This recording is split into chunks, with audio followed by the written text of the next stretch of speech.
আমরা আমাদের অনেক সমস্যার সৃজনশীল সমাধান নিয়ে আলাপ করছি, কিন্তু আমাদের একটা বিশাল জাতীয় সমস্যা আছে পার্বত্য চট্টগ্রাম নিয়ে। বাংলাদেশ রক্তাক্ত যুদ্ধ করছে এই জনপদে, যুদ্ধ থামছে কিন্তু ছাইচাপা তুষের মতো এক আগুন ধিকে ধিকে জ্বলতেছে। পাহাড় আর সমতলের জনগোষ্ঠীর মধ্যে সন্দেহ আর অবিশ্বাসের বাতাস লঘু হইয়া যায় নাই। আমি মাঝে মাঝে ভাবি, যারা রাষ্ট্র চালায় তারা কি আদৌ সমস্যাগুলো নিয়ে ভাবেন? কিভাবে এটা সমাধান করা যায় এটা নিয়ে ভাবেন? ভাবলে, আন্তরিকভাবে চেষ্টা করলে তো এই সমস্যা একেবারে দূর না হোক, অনেকটা তো সহনীয় করে ফেলা যায়। রাষ্ট্র সবসময় অপদার্থরা চালায়, তাই কখনো আমরা ভাবতেই পারি না সমস্যাকে দূর করতে হলে কি কি কাজ করতে হবে, কিভাবে সৃজনশীলভাবে সমস্যার সমাধান করতে হবে। আজ আমি পার্বত্য চট্টগ্রাম ইস্যু নিয়ে আলাপ করব। আমার আলাপে সব সমস্যার সমাধান থাকবে না, তবে অন্তত একটা বড় সমস্যার সমাধানের বিষয়ে আলাপ করব। আশা করি বাংলাদেশের আপামর জনসাধারণ, সমতল এবং পাহাড়ের জনগণ আমার এই আলাপটাকে গ্রহণ করবেন। আসেন আল্লাহর নামে শুরু করি। এখন আলাপ হইতেছে আদিবাসী না উপজাতি এই বিষয় নিয়ে। আমি এই আলাপে এখনই ঢুকবো না, একটু টাচ করব আমার এপিসোডের একদম শেষ দিকে। আমার মতে সমস্যার মূলটা এই জায়গায় না, মূলটা মূলত দুইটা জায়গায়, একটা স্থানীয় আর একটা আন্তর্জাতিক। আন্তর্জাতিক বিষয়টা আমি প্রথমে আলোচনা করব, কারণ পার্বত্য চট্টগ্রাম নিয়ে আলাপ করার সময় সেই আন্তর্জাতিক প্রবলেমটা, সমস্যাটা, যেখানে ভারত একটা গুরুত্বপূর্ণ ফ্যাক্টর, সেটারে মাথায় রাখলে আমাদের বিষয়টা বুঝতে সুবিধা হবে এবং সমাধানের পথটা ভাবতেও সুবিধা হবে। আসেন এই দুইটা বিষয় কি কি। ভারত মনে করত যে পার্বত্য চট্টগ্রামের নাগা এবং মিজো বিদ্রোহীরা লুকায় আছে এবং তাদেরকে পাকিস্তানের গোয়েন্দা সংস্থা আইএসআই সাহায্য করে। তো এইটার পাল্টা কর্মসূচি নেয় ইন্ডিয়া, যে পূর্ব পাকিস্তানকে দেশটার রাজনৈতিক মূল অংশ থেকে বিচ্ছিন্ন করবে। তো ভারত এইটার উল্টা কর্মসূচি নেয়, যে পূর্ব পাকিস্তানকে পশ্চিম পাকিস্তানকে বিচ্ছিন্ন করবে, এবং এই কর্মসূচি নিয়ে আগায় যেতে থাকে। এবং এইটা নিয়ে আগায় যাওয়ার জন্য তাদের গোয়েন্দা মানে রকে সবুজ সংকেত দেয় ভারতীয় নীতি নির্ধারকেরা। অনেক পরে ভারতের গোয়েন্দা সংস্থা তার কর্মকর্তা বি রমন এই সম্পর্কে বলছেন যে এই যে পূর্ব পাকিস্তান থেকে ভারতের উত্তর পূর্বাঞ্চলে আইএসআইয়ের চালানো কার্যক্রমের অবসান ঘটাইতে ইন্দিরা গান্ধী পূর্ব পাকিস্তানের বাংলাভাষীদেরকে পাকিস্তান থেকে বিচ্ছিন্ন হওয়া এবং বাংলাদেশ নামে একটা পৃথক রাষ্ট্র প্রতিষ্ঠার ব্যাপারে সহায়তা করতে হবে, এই সিদ্ধান্ত নেয়। এটা বি রমনের বই লেখা আছে। তো ভারতীয় তরফ থেকে বাংলাদেশের মুক্তিযুদ্ধে সংশ্লিষ্টতার একটা বড় উপাদান ছিল একটা বিশেষ বাহিনীকে পার্বত্য চট্টগ্রাম দিয়ে অপারেশনে পাঠানো। এই বিশেষ বাহিনীর নাম ছিল special frontier force. General Uban ছিল এই ফোর্সের প্রথম ইন্সপেক্টর জেনারেল। 1962 সালের শেষ দিকে এই ফোর্সটা গড়ে উঠছিল। 71 সালে এই জেনারেল উবানি ছিলেন মুজিব বাহিনীর প্রশিক্ষক। মুজিব বাহিনী কি জানেন তো? ছাত্রলীগ, যুবলীগ আর আওয়ামী লীগের যৌথ গেরিলা বাহিনী। এরা কিন্তু যুদ্ধ করেনি, আর আজকে তারা মুক্তিযুদ্ধের সিপাহসালার হয়ে গেছে। শুধু তাই না, উবান ছিল রক্ষী বাহিনীরও প্রশিক্ষক। তাইলে বুঝতে পারতেছেন তো যে ইন্ডিয়ার প্ল্যানটা কি এবং কিভাবে সে প্ল্যানগুলো সাজাচ্ছে তার আশেপাশে। এবং পার্বত্য চট্টগ্রামে যখন 71-এর চূড়ান্ত অপারেশন হয়েছিল, তখন মুজিব বাহিনী না, স্পেশাল ফ্রন্টিয়ার ফোর্স নামে ওই আনকনভেনশনাল বাহিনীকেও ভারতীয়রা পার্বত্য চট্টগ্রাম দিয়ে বাংলাদেশে ঢুকায় দেয়। এবং এই স্পেশাল ফ্রন্টিয়ার ফোর্স অনেক দিন থাকে, এমনকি 1975 পর্যন্ত থাকে পার্বত্য চট্টগ্রামে। তো এই ফোর্সের দায়িত্ব কি ছিল? যে পার্বত্য চট্টগ্রামে যে ভারত নিয়ন্ত্রিত মিজোরাম এবং নাগাল্যান্ডের স্বাধীনতা সংগ্রামী আছে তাদেরকে খুঁজে বের করে এবং নিশ্চিহ্ন করা। এখানেই শেষ না, এই স্পেশাল ফ্রন্টিয়ার ফোর্সের সাথে মুজিব বাহিনী পার্বত্য চট্টগ্রাম দিয়ে যখন অভিযান শুরু করে, এটা নভেম্বরের শেষ দিকে। এরা ত্রিপুরা রাজ্য থেকে পার্বত্য চট্টগ্রামের পানছড়িতে প্রবেশ করে নভেম্বরের শেষে। একদল চাকমা তাদেরকে অভ্যর্থনা জানাইতে যায়, মনে করছে তাদের মুক্ত করতে আসছে। এই জন্য একটা খাসিও নিয়ে গেছিল বেচারারা। আহারে, মুজিব বাহিনী ও স্পেশাল ফ্রন্টিয়ার ফোর্স এই সদস্যদের খাসিটা নিছে, কিন্তু অভ্যর্থনাকারী সবাইকে হত্যা করছিল। তারপর তারা পানছড়ির পাহাড় গ্রামগুলোতে হামলা শুরু করে, বাড়িঘর লুটপাট করে, আগুন লাগাই দেয়, সামনে যাকে পায় তাকেই হত্যা করে এবং মেয়েদেরকে ধর্ষণ করে। তাদের হামলায় পানছড়িতে ওই দিনই নিহত হয়েছিল 32 জন নিরীহ পাহাড়ি।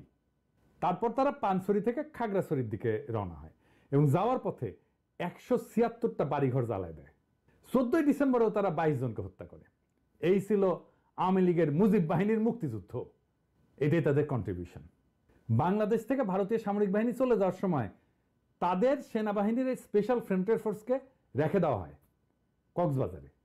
72 সালের জুলাই পর্যন্ত পার্বত্য চট্টগ্রামে অপারেশন চালায়, তারপরে তারা প্রত্যাবর্তন করে। কিন্তু সবাই যে চলে গেছিল তা কিন্তু না, কারণ মুজিব যেদিন জয় বাংলা হয় না 1975-এ, ওই সময় পার্বত্য চট্টগ্রামে অপারেশন চালানো একটা ভারতীয় হেলিকপ্টার বিধ্বস্ত হয় রেকর্ড রে ভাই।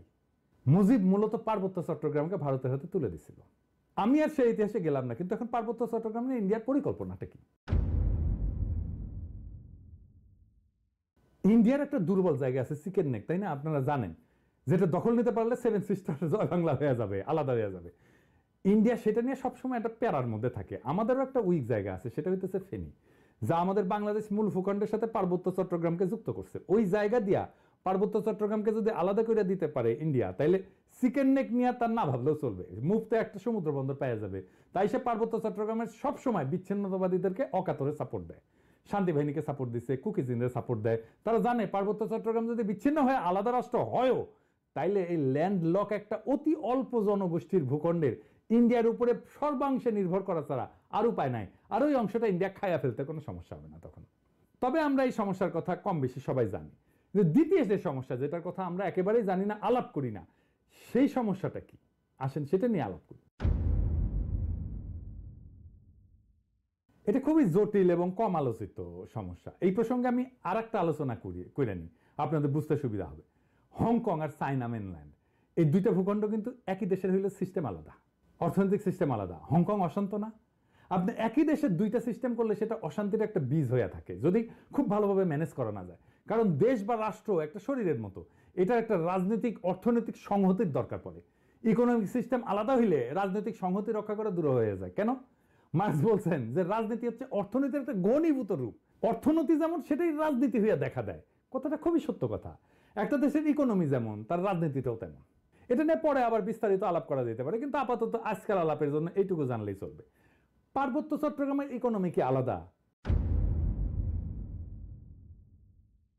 হ্যাঁ, আলাদা। ওদের ইকোনমি ভূমি নির্ভর। ওদের বর্তমান ভূমির মালিকানা ব্যবস্থা খুবই জটিল এবং বহুমুখী একটা কাঠামোর উপর প্রতিষ্ঠিত, যা ঐতিহাসিক, সামাজিক, সাংস্কৃতিক এবং প্রশাসনিক অনেকগুলো কারণের মিশ্রণ। তিনটা স্তরে এদের ভূমি ব্যবস্থাপনা। এক নাম্বার, ঐতিহ্যবাহী ভূমি মালিকানা ব্যবস্থা। এটাই সবচেয়ে বড় ভূমি ব্যবস্থাপনা। আনুমানিক 50 থেকে 60% ভূমি এই ঐতিহ্যবাহী ব্যবস্থাপনার আওতায় পড়ে। কেমন সেটা? এইটা গোষ্ঠীভিত্তিক মালিকানা, কোনো ব্যক্তি মালিকানায় না। পার্বত্য অঞ্চলের প্রধান জনগোষ্ঠী যেমন চাকমা, মারমা, ত্রিপুরা এবং অন্যান্য গোষ্ঠীগুলা তাদের নিজস্ব ঐতিহ্যবাহী ভূমি ব্যবস্থাপনা পদ্ধতি অনুসরণ করে। এই ব্যবস্থায় জমির মালিকানা সাধারণত পরিবার বা গোষ্ঠীর মধ্যে থাকে। এটা একটা মৌখিক ঐতিহ্য, লেখাপড়া কিন্তু নাই, কোনো দলিল নাই। জমি ভোগ, দখল এবং ব্যবহার করার অধিকার আছে, কিন্তু সেটা আইনগতভাবে নথিভুক্ত না। জুম চাষ হয় না পাহাড়ে, এই জুম চাষের জন্য যে ভূমি, সেইটা কিন্তু এই ঐতিহ্যবাহী কৃষি পদ্ধতি এবং এই ভূমি মালিকানায়। এখানে জমি ব্যক্তিগত মালিকানা না, বরং গোষ্ঠীগত মালিকানায় পরিচালিত হয়। 2 নাম্বার মালিকানা হচ্ছে সরকারি ভূমি মালিকানা। সরকার যেটাকে রিজার্ভ বন ঘোষণা করছে, এটা সরকারের মালিকানা। পার্বত্য চট্টগ্রামের একটা বড় অংশ আমরা জানি যে রিজার্ভ ফরেস্ট বা সংরক্ষিত বন হিসাবে ঘোষিত। এই ভূমি বন বিভাগ দিয়ে নিয়ন্ত্রিত এবং চাষাবাদ এবং বসতি স্থাপন এখানে নিষিদ্ধ। তবে আপনারা জানেন যে পার্বত্য চট্টগ্রামের অধিবাসীরা ঐতিহাসিকভাবে বনের মধ্যে চাষাবাদ করে এবং বসতি স্থাপন করে। তো সরকার যদি নিষিদ্ধ করে দেয়, তাহলে তাদের ঐতিহাসিকভাবে চাষাবাদের পদ্ধতি ছিল, সেটা নষ্ট হয়ে যায় না? এটা মাথার মধ্যে নাই এদের। কিন্তু এটা একেবারে বন্ধ হয়নি। এই সংরক্ষিত বন এলাকায় অনেক বসতি আছে জনগণের, এবং ঐতিহ্যগতভাবে এই ভূমি তারা ব্যবহার করে। এইটাও একটা ভূমি বিরোধের অন্যতম কারণ। 3 নম্বর হচ্ছে সরকারি প্রকল্প। কাপ্তাই হ্রদ বাঁধ প্রকল্পের জন্য ব্যাপক ভূমি অধিগ্রহণ করা হয়েছিল, যা স্থানীয় জনগণের ভূমি হারানোর অন্যতম কারণ হয়ে দাঁড়িয়েছে। আমরা এই প্রসঙ্গে সমাধান পর্বে আলাপ করব। আনুমানিক 25 থেকে 30% ভূমি সংরক্ষিত বনাঞ্চলের অধীনে রয়েছে। আর আইনগতভাবে নথিভুক্ত মালিকানা, যেটা আমরা সমতলে দেখি আর কি, জমি রেজিস্ট্রি, দলিল, এটা দেখি না, এইটা পর্চা টর্চা এগুলো দেখি না, পাকা দলিল। কিছু কিছু এলাকায় ব্যক্তি বা গোষ্ঠী তাদের জমির দলিল নথিভুক্ত করে ফেলছে, তবে এটা খুবই সীমিত এবং এইটা সবসময় সমস্যাযুক্ত, কারণ অনেক জমির মালিকানার বিষয়ে সরকারি রেকর্ড, স্থানীয় ঐতিহ্যবাহী নিয়মের মধ্যে তো সংঘাত আছে, তাই না? এইটা ধরেন 10%-এর মতো। এই ভূমি ব্যবস্থাপনার মূল সমস্যাটা কি? সমস্যা হচ্ছে যে পার্বত্য জনগোষ্ঠী তাদের এই ঐতিহ্যগত নিয়মে জমি ভোগ দখল করলেও সরকারি আইনে তো স্বীকৃত না এটা। তারপর ধরেন উন্নয়ন প্রকল্প, যেমন কাপ্তাই জল বিদ্যুৎ কেন্দ্র, এবং সমতলে অনেক মানুষ আসছে পার্বত্য অঞ্চলে, ফলে স্থানীয় জনগণের জমি হারানোর ঘটনা ঘটছে। আবার আরেকটা জিনিস বললাম যে রিজার্ভ সংরক্ষিত বন এবং কৃষি জমি নিয়ে যে সংঘাত, ওইখানে তারা বসতি স্থাপন করে, ওখানে কৃষি কাজ করে। সমতলের অনেকে বলে যে আমরা কেন পার্বত্য চট্টগ্রামে গিয়ে জমি কিনতে পারবো না, ওরা তো এসে সমতলে জমি কিনতে পারে। সমস্যা বুঝছেন তো? আপনি কার কাছ থেকে জমি কিনবেন? দলিলই তো নাই। দলিল তো মুখে মুখে, মালিকানা তো ব্যক্তির না রে ভাই, মালিকানা সামাজিক, এবং প্রায় 60% জমির মালিকানা এরকম। তো এই বাস্তবতাটা তো বুঝতে হবে। দেখেন এই সমস্যার সমাধান কি? ওয়ান কান্ট্রি টু সিস্টেম ব্যবস্থা আমাদের চালাইতে হবে ততদিন পর্যন্ত যতদিন না ব্যাপক সংখ্যাগরিষ্ঠ পাহাড়িরা এই সিস্টেম বদলানোর জন্য দাবি না করে। আমরা এই ব্যবস্থার জন্য হংকং এর অভিজ্ঞতা, স্কটল্যান্ড, উত্তর আয়ারল্যান্ডের অভিজ্ঞতা কাজে লাগাতে পারি। এইটা করে ঐতিহ্যবাহী ভূমি ব্যবস্থাকে আইনি স্বীকৃতি দিতে পারি এবং পুরো পার্বত্য চট্টগ্রামকে আমরা গ্রিন ইকোনমির আওতায় আনতে পারি। তাহলে আমাদের এই ওয়ান কান্ট্রি টু সিস্টেমটা ভালোভাবে বাস্তবায়ন করা যাবে। অর্থনৈতিক উন্নয়ন আর স্বাতন্ত্র্য 2 লক্ষ্যই অর্জিত হবে। পার্বত্য চট্টগ্রামে ব্যাপক অর্থনৈতিক উন্নয়ন করলে, পাহাড়িদের আয় আর জীবনযাত্রার মান বাড়াইলে বেশিরভাগ সমস্যার সমাধান হয়ে যাবে। আসেন এই গ্রিন ইকোনমিটা কি আর কিভাবে এটা ইমপ্লিমেন্ট করা যায় সেটা দেখি, বাস্তবায়ন করা যায়। গ্রিন ইকোনমি হলে এমন একটা অর্থনৈতিক ব্যবস্থা যা পরিবেশকে রক্ষা করবে, টেকসই উন্নয়নকে প্রাধান্য দেবে এবং এইটাই প্রাকৃতিক সম্পদের সঠিক ব্যবস্থাপনা, পরিবেশ বান্ধব প্রযুক্তি ব্যবহার এবং সবুজ কর্মসংস্থান তৈরির মাধ্যমে অর্থনৈতিক উন্নয়ন এবং পরিবেশ রক্ষার মধ্যে একটা ভারসাম্য আনবে। এবং আমরা পার্বত্য চট্টগ্রামকে যদি একটা সংরক্ষিত এলাকা বলে ঘোষণা দিয়ে গ্রিন ইকোনমির আওতায় নিয়ে আসি, তাহলে অনেকগুলো সুবিধা পাওয়া যাবে। স্বাতন্ত্র্য রক্ষা তো হবেই, পাশাপাশি অর্থনৈতিক উন্নয়ন সম্ভব হবে। সুবিধাগুলো এক এক করে আলোচনা করি। যেমন ধরেন, প্রাকৃতিক সম্পদের সংরক্ষণ করা যাবে। সংরক্ষিত এলাকায় অরণ্য, বন্যপ্রাণী এবং জীব বৈচিত্র্য রক্ষার জন্য সঠিক ব্যবস্থাপনা গড়ে তোলা সম্ভব হবে এবং এর ফলে টেকসই একটা বন ব্যবস্থাপনা, যেটাকে সাস্টেনেবল বন ব্যবস্থাপনা বলা হয়, এবং পানি সংরক্ষণ, কার্বন নিঃসরণ হ্রাস করা যাবে এবং পরিবেশ বান্ধব কর্মসংস্থান তৈরি করা যাবে। কিভাবে? ধরেন ইকো ট্যুরিজম, জৈব চাষাবাদ, প্রাকৃতিক পণ্য উৎপাদন এবং স্থানীয় কারুশিল্পের মাধ্যমে স্থানীয় জনগণের জন্য কর্মসংস্থান সৃষ্টি করা যাবে। পরিবেশ বান্ধব উদ্যোগ নেওয়া যেতে পারে, যেমন সৌরশক্তি প্রকল্প, জৈব প্লাস্টিক উৎপাদন প্রকল্প, এগুলো তৈরি করা যেতে পারে। এবং যেহেতু আমরা এখানে কার্বন নিঃসরণ কমাবো, তাই আন্তর্জাতিক সহযোগিতা পাওয়া যাবে প্রত্যেকটা প্রকল্পে। শুধু আন্তর্জাতিক সংস্থার সাহায্য, টাকা পয়সায় না, প্রযুক্তিগত সহায়তাও নেওয়া যাবে এবং পরিবেশ বান্ধব ট্যুরিজম গড়ে তোলা যায়। এখন যে ট্যুরিজম আছে এটা পরিবেশ বান্ধব না, এটা আয়ের একটা গুরুত্বপূর্ণ উৎস হতে পারে। আর সামাজিক উন্নয়ন, জনসাধারণের, যেমন ধরেন স্থানীয় জনগণের শিক্ষা, স্বাস্থ্য এবং আর্থিক অবস্থার উন্নতির জন্য প্রকল্প নেওয়া যেতে পারে, যেটা তাদের জীবিকার বিকল্প উৎস হিসেবে কাজ করবে। যারা বনাঞ্চলে কাজ করতেছে, যারা বনাঞ্চলে আবাদ করতেছে বা বাসস্থান করতেছে, তাদের জন্য একটা বিকল্প, একটা কর্মসংস্থানের উৎস আমাদের খুঁজে বের করতে হবে। এবং স্বাতন্ত্র্য রক্ষার জন্য এই প্রত্যেকটা প্রকল্পে স্থানীয় সম্প্রদায়ের অংশগ্রহণ নিশ্চিত করতে হবে। স্থানীয় জনগোষ্ঠীকে সিদ্ধান্ত গ্রহণ এবং ব্যবস্থাপনার অংশীদার করে ফেলতে হবে। তাদের ম্যানেজমেন্টে পার্টিসিপেশন ছাড়া আমরা কোনো কাজ করব না। তাদের সাংস্কৃতিক ঐতিহ্য এবং জীবনযাত্রাকে সম্মান জানায় উন্নয়ন পরিকল্পনা করতে হবে সব সময়। সংরক্ষিত এলাকাকে বিভিন্ন জোনে ভাগ করা যেতে পারে। যেমন ধরেন কোর জোন, যেটা সম্পূর্ণ সংরক্ষিত এলাকা, যেখানে মানুষের প্রবেশ সীমিত থাকবে। বাফার জোন, যে কিছু নিয়ন্ত্রিত কার্যক্রম, যেখানে ইকো ট্যুরিজমটা চালাবো। আমরা ইকো ট্যুরিজম সব জায়গায় চালাইতে দেবো না এবং এখানে গবেষণাও করব। এবং sustainable use zone, third zone, যেখানে পরিবেশ বান্ধব চাষাবাদ, কারুশিল্প এবং অন্যান্য কার্যক্রম পরিচালনা করা যাবে। এবং একটা কঠোর আইন, পরিবেশ সুরক্ষা আইন লাগবে ওইখানে। সংরক্ষিত এলাকায় বৃক্ষ নিধন, শিকার এবং দূষণ কঠোরভাবে নিষিদ্ধ করতে হবে এবং আইন ভঙ্গ করলে দৃষ্টান্তমূলক শাস্তি ব্যবস্থা করতে হবে। এবং আমরা পুরো সিস্টেমটা ঠিক মতো চলতেছে কিনা এটার জন্য প্রযুক্তির ব্যবহার করব, ড্রোন লাগাবো, স্যাটেলাইট ইমেজ ব্যবহার করব, যে সংরক্ষিত এলাকায় সার্বক্ষণিক আমরা নজরদারি করব যে কেউ আমাদের এই পরিবেশের ক্ষতি করতেছে কিনা। এবং এই অঞ্চলে আমাদের একটা গবেষণা এবং ডকুমেন্টেশনের একটা শক্তিশালী সিস্টেম রাখতে হবে, যে সংরক্ষিত এলাকায় জীব বৈচিত্র্য, সম্পদ এবং পরিবেশগত অবস্থা নিয়মিত এটা ঠিক থাকতেছে কিনা, এটা নিয়মিত গবেষণার মাধ্যমে পর্যবেক্ষণ করা হবে। আর আসেন কাপ্তাই লেক এলাকা। এই যে কাপ্তাই লেকটা করা হয়েছে, জানেন এখানে কত মেগাওয়াট বিদ্যুৎ হয়?